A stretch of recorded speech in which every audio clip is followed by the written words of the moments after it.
पेश है डोगरी की कविता जानी दा माहौल। सच्ची है गल नहीं बुझिओ मखौल, के दसां तुसें जानी दा माहौल।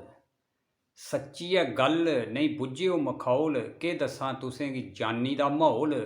लोकें भलेआं मकाई दी हद्द, बिन सद्दें दे भी आई दी लद्द। लोकें भलेआं मकाई दी हद्द, बिन सद्दें दे आई दी लद्द। जियां इनें पाए दा खर्चे च अद्ध, खा दे घट्ट ते डोला दे बद्ध। मना च फिरा दे मते गै होल, के दसां तुसें गी जानी दा माहौल। के दसां तुसें गी जानी दा माहौल। चेता रवै जे ये कविता जिहड़ी है मेरी लिखी दी नहीं है, ये डोगरी दे मन्ने परमन्ने दे हास्य कवि विजय शर्मा हुंदी लिखी दी है। विजय शर्मा और साहित्य अकैडमी अवार्डी न और डोगरी दे मन्ने परमन्ने दे हास्य व्यंग दे कवि न। तो कविता का अगला बंद है। स्टैंडिंग रुट्टी दा दिक्खो कमाल, पैरें च फसी गया साड़ी दा फाल। स्टैंडिंग रुट्टी दा दिक्खो कमाल, पैरें च फसी गया साड़ी दा फाल। दहियैं ने भरोची गे खुल्ले दे बाल, कुसै दे कोटै पर डुल्ली गई दाल।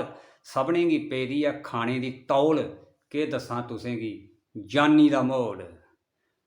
स्टालें पर पेदी खाने दी लुट्ट, स्टालें पर पेदी खाने दी लुट्ट।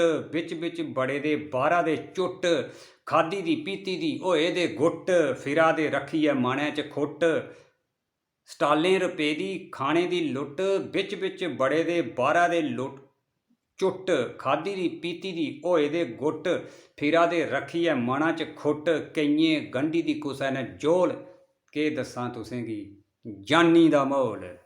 घरा दा टुरी ही टिच ते मिच, मनै च रखियै खाने दी खिच। दिक्खेआ सीन तां पेई गई जिच, ञ्याणे बचारे मंधोई गे बिच।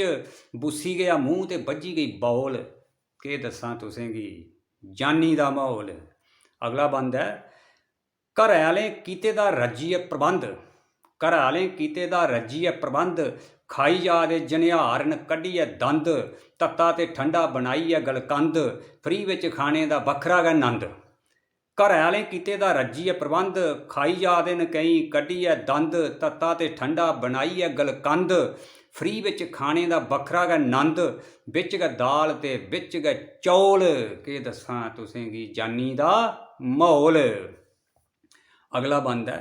कुद्दियै जंदे न सारे गै पेई, कुद्दियै जंदे न सारे गै पेई। जो हत्थ चढ़ै सो जंदे न लेई, जे कोई म्हातड़ जा दना क ढेई। पैरें च छोड़दे न भलेआं गै फेही। कुद्दियै जंदे न सारे गै पेई, जो हत्थ चढ़ै सो जंदे न लेई। जे कोई म्हातड़ जा दना क ढेई, पैरें च छोड़दे न भलेआं गै फेही। अगला भाएं होई जा उत्थें गै गोल, के दसां तुसें गी जानी दा माहौल।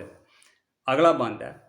खोलियै बास्कट इक ने फड़ाई, जियां एह् जादा होऐ करने गी लड़ाई। खोलियै बास्कट इक ने फड़ाई, जियां एह् जादा होऐ करने गी लड़ाई। भीड़ै च शाल उस दित्ती टकाई, पलै च मरड़ोई गई गला दी टाई। लग्गै दा बझोऐ जियां छिंजा दा घोल, लग्गे दा बझोऐ जियां छिंजा दा घोल, के दसां तुसें गी जानी दा माहौल। एह्दे कन्नै गै में समझना इस कविता गी इत्थै रोकी दित्ता जा।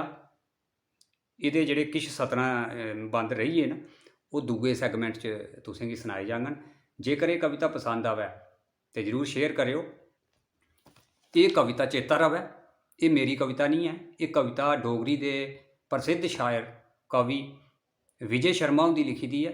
विजय शर्मा होर रिटायर्ड AEE न ते इसलै भी साहित्य सिरजना च रुज्झे दे न और साहित्य अकैडमी अवार्डी न।